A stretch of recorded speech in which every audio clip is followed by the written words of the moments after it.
Bonjour, bonjour, voici enfin la fin, la troisième partie du tuto écharpe frisottis. On va revenir sur ce que nous avions fait au départ. La série de chaînettes 99 plus 3 mailles en l'air qui comptaient pour une première bride, donc une bride, et ensuite une bride dans chaque brin de la maille chaînette. À l'aller, au bout, souvenez-vous, nous en avions fait 3 pour tourner, et dans l'autre brin de la maille chaînette, nous étions revenus en retour sur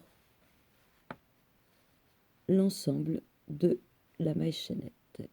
Et nous avions fermé ici, attendez, ici, voilà, dans la troisième maille en l'air par une maille coulée. Maille coulée représentée par ce petit point noir, enfin, en l'occurrence bleu marine. Soyons exacts.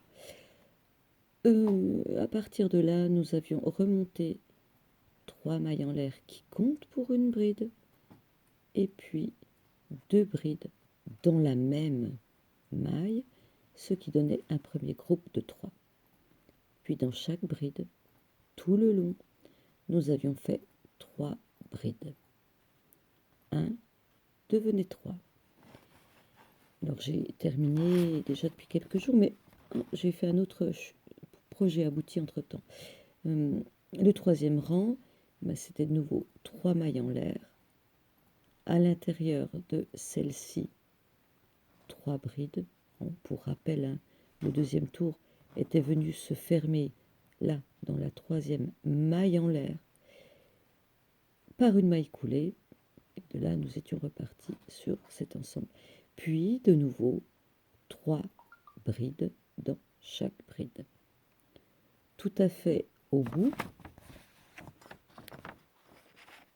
à savoir là, à l'endroit du point rouge qui marque le milieu, il faut en faire 3 comme d'habitude, et puis continuer 3 ici, et 3 là, et 3, et tout le long, et on termine encore une fois par ici une maille coulée dans la troisième maille chaînette, et après il vous reste 2 fils à rentrer, celui-ci de la fin de l'ouvrage et un qui va se trouver en fait là-dessous, hein, au départ. C'est tout, voilà, deux fils à rentrer. Alors je vais vous montrer ce que ça donne. D'abord simplement l'écharpe, puis après je couperai parce que sinon il y aura une certaine instabilité. Je vous montrerai sur mon petit copain Gédéon. Alors voilà, hein, elle est vraiment, vous voyez, il y a pas de, elle frise, hein, voilà, on dirait une salade, une frisée, hein. Donc elle a là une taille parfaite, hein, pour un enfant. Elle ne pèse pas trop lourd, mais bon, suffisamment quand même pour tenir chaud. Là, c'est de l'acrylique, hein, totalement. Il n'y a pas de laine dedans, dans ce fil. Et donc, on va revoir. Je vais le sculpter par l'intérieur. Là, nous avions donc le rang de maille chaînette du départ, le premier rang d'une bride dans un brin de la maille chaînette. On a pris le virage, on a refait un rang de maille chaînette dans le deuxième brin de la maille chaînette. Puis il y a eu, alors ça donne, hein, ce que j'appelle le premier étage. Ensuite il y a eu le premier groupe de 3 brides, fermées comme montré sur le schéma, et puis le troisième et dernier rang de 3 brides. Je vois que là c'est à l'envers, voilà.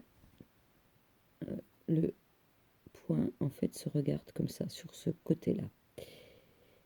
On voit comme ça, ça nous donne l'occasion de voir l'endroit et l'envers qui est moins net. On voit moins le bâton que forme chaque bride. Voilà, donc un projet terminé pour une petite fille. Il y a du rose. Je vais rester classique, hein. Je pense qu'aucun petit garçon n'accepterait de porter cela. Et je vous dis à bientôt.